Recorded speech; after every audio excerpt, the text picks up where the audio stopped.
Good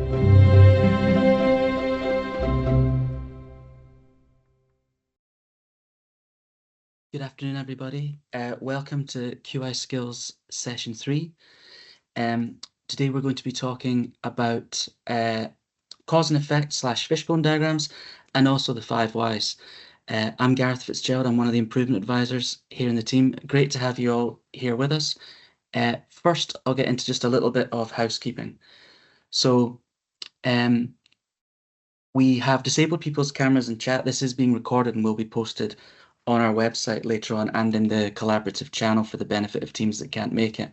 So you do have the chat box to say hi, to ask any questions that will arise over the course of the content. And I will get to the questions at the end just in case a slide maybe answers one or it throws me off my kind of flow. So yeah, looking forward to this. Obviously, I also have Melissa here who will provide a little bit of technical support for anybody that needs it. Cool. So these QI skills sessions are part of the Primary Care Improvement Collaborative, and they kind of form part of our learning system. Developed to support people in the collaborative to understand how we're using these QI tools in a primary care setting, particularly as it relates to pharmacotherapy, CTAC, and access. And we're using these, drawing on our kind of learning from our previous programs of work and things that we've done with teams, particularly during our primary care access program that took place over the last couple of years. So just to get us started, got a little poll here to rate your knowledge of the kind of cause and effect / fishbone diagram and the 5 whys. Quite useful for us just to get that from you so that we can kind of get an idea of where we're pitching these sessions and if they're meeting the needs of people in the collaborative. So if you can just fill that out, that would be great. And hopefully we'll see a few responses come in. Yeah, it looks like we've got a few that know what it is and a couple that are a bit more advanced that have used it in identified situations. So that's, and one that's not aware. Hopefully this session will be of use to all of you for that. So thanks very much for participating in that poll.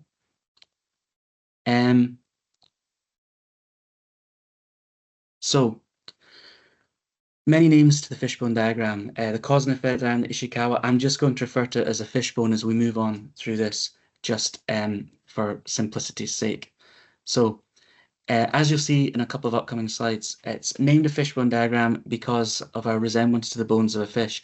This might be one where you kind of have to look at it a little bit funny to see that fish, but that is the commonly used term for it.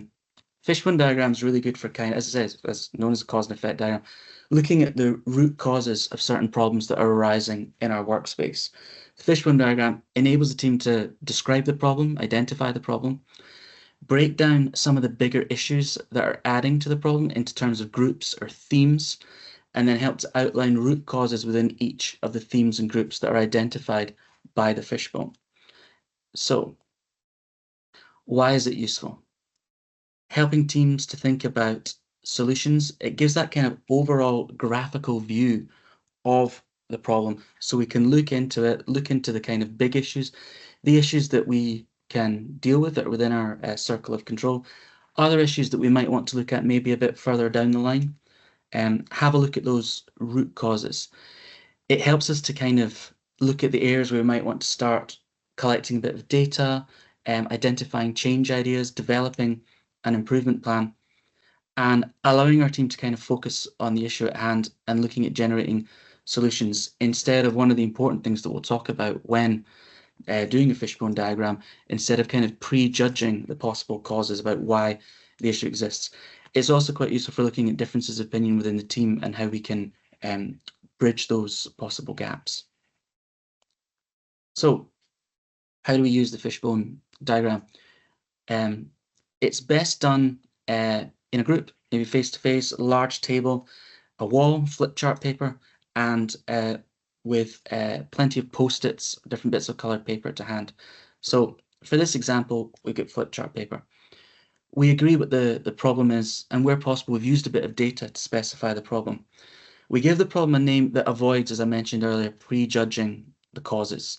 The name of the problem is added in the box on the far right of the screen, which is the problem, the fish head, if you like.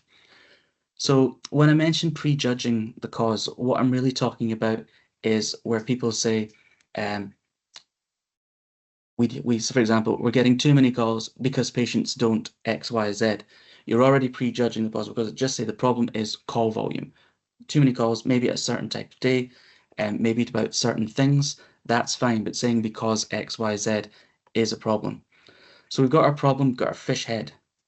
And then what we kind of want to do, we get the people that are actually interacting with the problem, seeing the problem firsthand, writing down possible causes on Post-its. And if you've got the right team members there, you will start to generate a lot of Post-its. What then happens once you feel that you've brainstormed enough possible reasons, the team can then start to identify what we call the themes, the groups, and these are represented here with those little themes for kind of the bones of the fish. So it might be things like people, it might be materials, methods, processes, machines, the environment, lots of different possible themes come up when you're using Fishbone diagrams. And then start to group the reasons that you came up under their appropriate themes. So you'll see there's kind of root cause under each theme. It might spark a lot of discussion and people might go straight to trying to thinking about solutions or saying, oh, this is the one, let's try to solve that. Take your time. You don't want to go charging into something. Try to avoid that at this stage and make sure you've got as many of those possible themes, root causes down as possible. And then take just a bit of time. Have a look at it. Allow every team member, where possible, to reflect on it, to try and come to some form of agreement. And you can use this to kind of help inform your next steps. It might be that you look at some of those themes, some of those root causes, and think, actually, we might want to collect a little bit more information, a little bit more data. It might be that you want to talk with the team about maybe a little bit of voting across the team on what area they feel that we could start looking at, maybe start even working on some possible change ideas to address some of those root causes that we're seeing.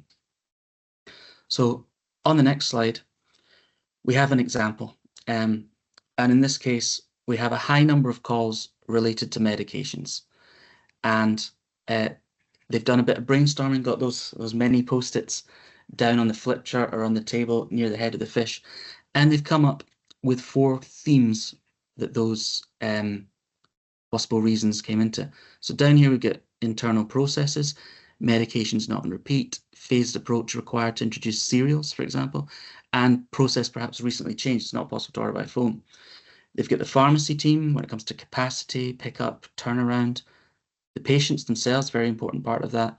No internet, late ordering, maybe wanting to have a chat about the medicines, other things, lack of awareness. And they've got the actual IT systems themselves, where it comes to login issues, no messages to explain what the kind of process is for after ordering it, what happens next, and that's therefore causing the confusion and resulting in some of the high number of calls. And that's where a fishbone diagram can be really handy, because we've got a lot of possible root causes there. So it might be we sit down as a team and we start to discuss, okay, what can we affect quickly? What do people feel is the main cause?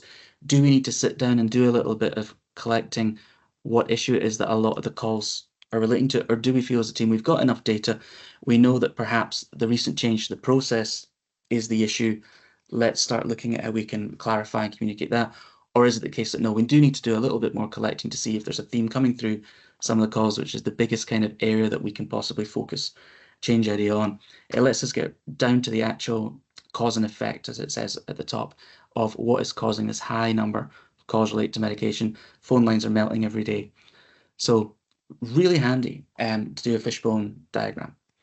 So that's the fishbone diagram. What I want to talk about next is the 5 whys.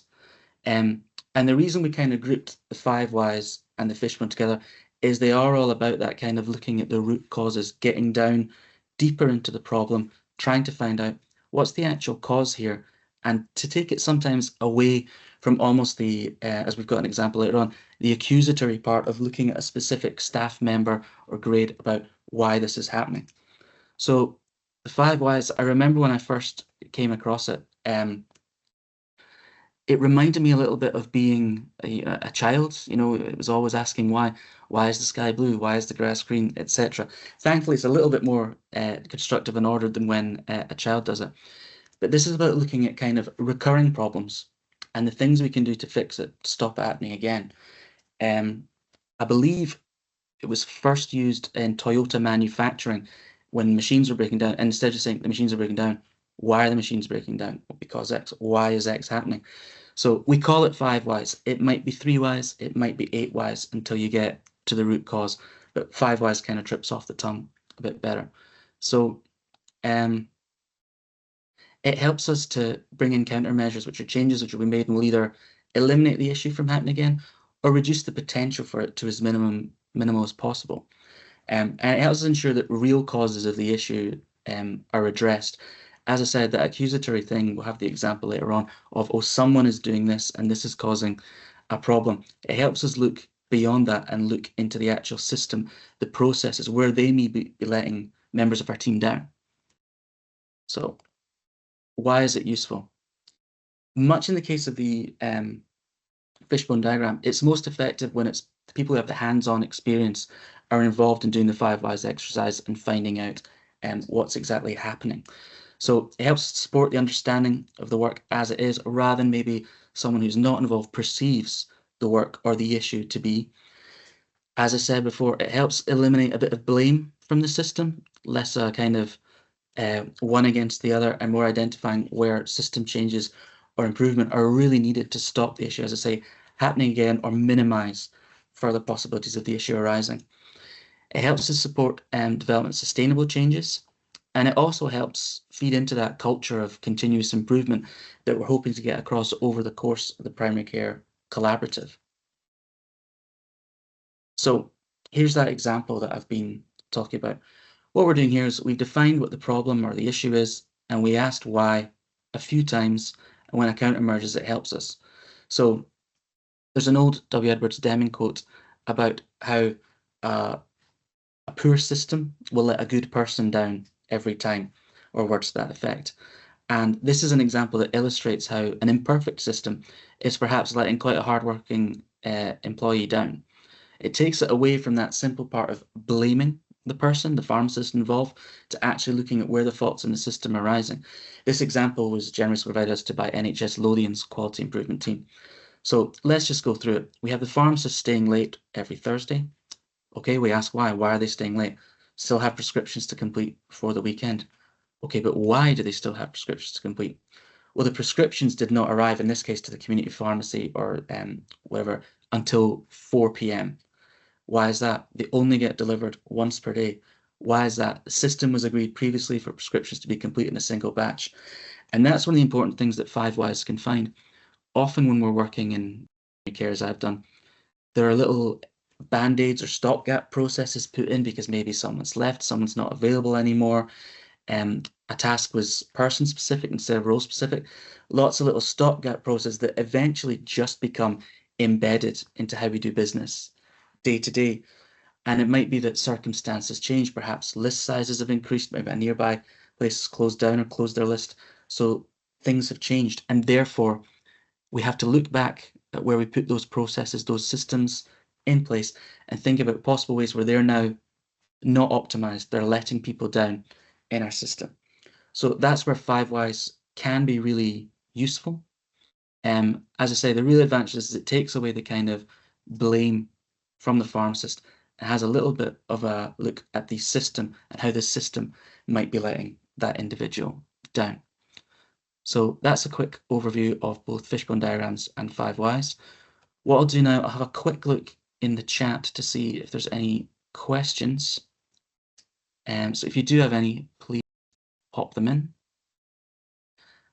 At the moment, I don't see any. So what I will do, I will move on. And now that we've had that quick skills session on the Fishbone diagram and the 5 whys, I think we're relaunching the poll just to see if that's had an impact for anybody. Again, to let us know, have we pitched this at the right level that's going to help you guys out?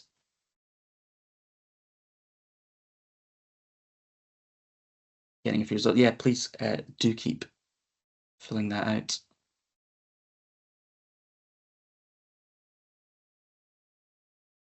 And yeah, we don't have any questions. So with that being said, this was the third out of our planned 8 QI skills sessions that we're planning for 2024. The next one, I believe, is on stakeholder engagement and mapping. So again, really important. I'd like to thank everybody for attending and tell you to keep an eye out for all the tools, upcoming QI skills sessions, our sharing and learning sessions for Access and Pharma. And this recording will be made available on our website very soon. We'll post in the collaborative channel. And if anybody wants to post any additional thoughts in the chat, please do so. It's important that you engage with us as a collaborative. We want to make this as best suited to your needs as possible. So please do that. And other than that, that's it for me. I hope you all have a great afternoon. Enjoy the rest of your day. Thank you very much.